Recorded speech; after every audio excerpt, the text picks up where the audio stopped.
So today's workout is 4 rounds for time. Remember, keep these logged in your books with weights, progress, time, and then revisit these later on and see how much progress you've made. Okay, so 4 rounds for time is 10 shoulder taps, 20 sit-ups, 10 deadlifts, 20 ab twists, 10 dumbbell push presses, 50 double unders. So we're gonna go over each movement and the modifications, and then you guys can go ahead and get started. All right, guys, so 10 shoulder taps. We're gonna go over different ways you can do this. So one way being against the wall. So you're gonna get up against the wall. There's several ways to do this. You can do kind of a cartwheel into the wall, or you can get your head down first, roll up, and then push up into the wall. Okay, so once you're upside down, you want to stabilize yourself, and you're gonna do shoulder taps. This is gonna engage your abs and really engage the whole body. You can do shoulder taps opposite hand, opposite shoulder, like I was just doing. You can do it the same shoulder as well. If you're not ready to go upside down, you can do it in a push-up plank position. So again, it's going to be opposite. So what you want to try to do is not rock back and forth. So you really want to engage that core real tight. That's going to stabilize you. You want as little movement as possible. This shouldn't be a fast movement. It should be about engaging that core. You can also do it on a box for a little bit more of a challenge. Put those feet up on the box, and you can back up as much as you can, and again, tap or same shoulder. So those are the 3 ways you can do it. You should be able to do it at least from the plank position.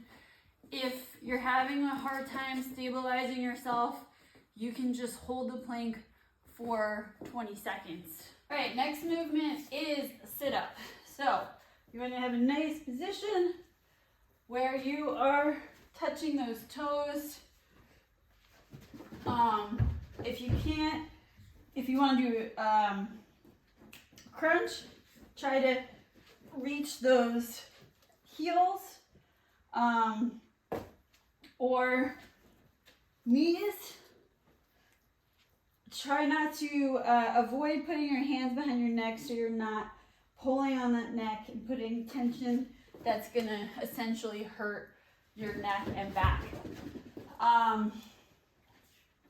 Sit-ups. So that's 20 sit-ups, 10 deadlifts.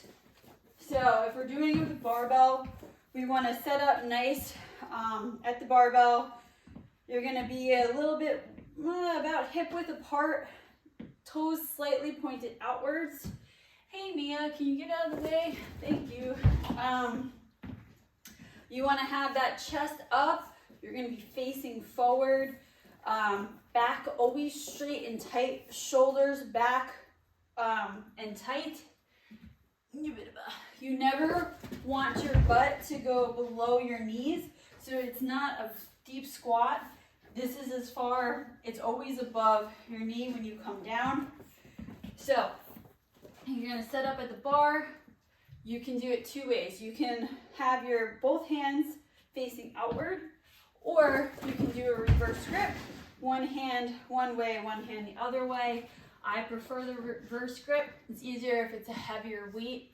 So again, I'm looking forward, my back's straight, my knees are back, the barbell is touching my legs. You're not helping me.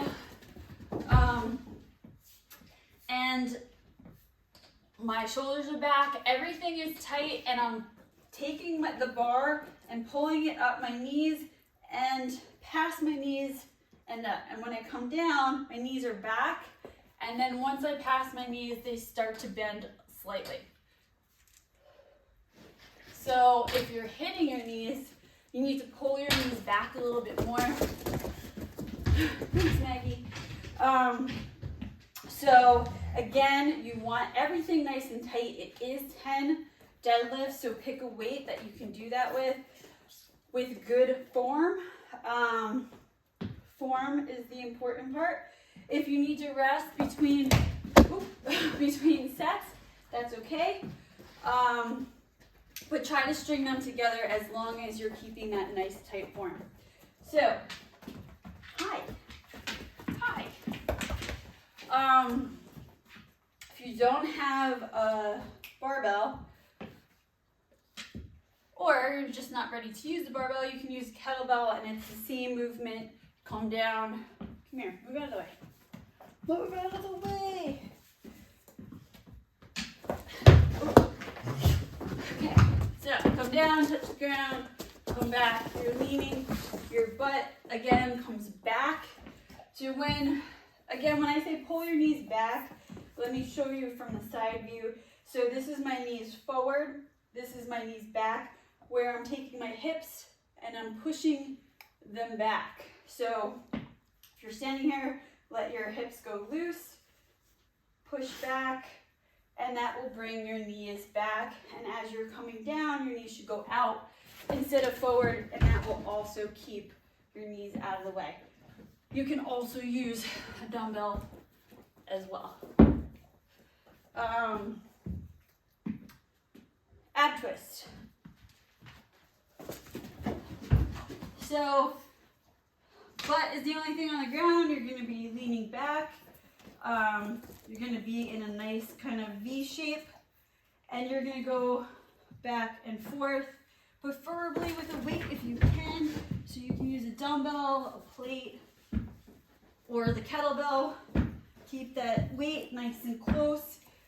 Nice, slow, controlled movement. Engage that core. You can do it without a weight, or can you move? If you're finding yourself a bit unstable to move back and forth with the weight, just have one heel on the ground, slightly touching, and that's just to keep your balance until we strengthen that core a little bit more. Dumbbell push presses. So it's 10, but it's going to be 5 on each arm. So weight can vary. So you want to bring the dumbbell up to your shoulder. It's resting, one half is resting on there. You're going to come down into a quarter squat. So my feet are like just slightly further than hip width. My toes are pointed outwards. I'm coming down in a nice straight pattern. I'm going to keep my arm out for balance. And I'm going to come into a quarter squat. So this is a quarter squat. My knees are out. I'm straight up and down. Everything's supporting each other. And when I come up, I'm going to push as hard as I can with those feet and drive that dumbbell up. Switch. Now, if you find yourself like leaning back or doing something crazy where the dumbbell is not in a straight line, or if you're feeling tension anywhere, that means go lighter in the weight first off, but check your form. Your form should be, everything should be aligned. So when you're up here, your arm should be back by your ear, and everything should be supporting each other all the way down to your feet. If the dumbbell is back here, you're going to take your back and twist it, and now you're creating a bend in your back that's not going to be able to support the weight up top. Now you're trying to support the weight here. That's where you're going to feel pain. So again, straight up and down. If you're having a bit coordination issues with the push, just do a strict press. But again, strict press, you're going to need a little bit less weight probably, and just push up. You're going to squeeze your butt, squeeze your legs. Everything should be tight everything should be stacked. Well, hello. Thank you. I saw that she left it there. So you can also just use a plate if you need, and just do 10 of these. And again, if you see my head comes through at the top, everything's supporting each other. The last movement is double unders, which is a jump rope. You're going under your legs twice before landing. You can double that, you can either make it 75 to 100 single unders if you're just, getting the hang of jump roping, or you can do jump taps where you're simulating that rhythm. So you're gonna jump and tap twice before landing.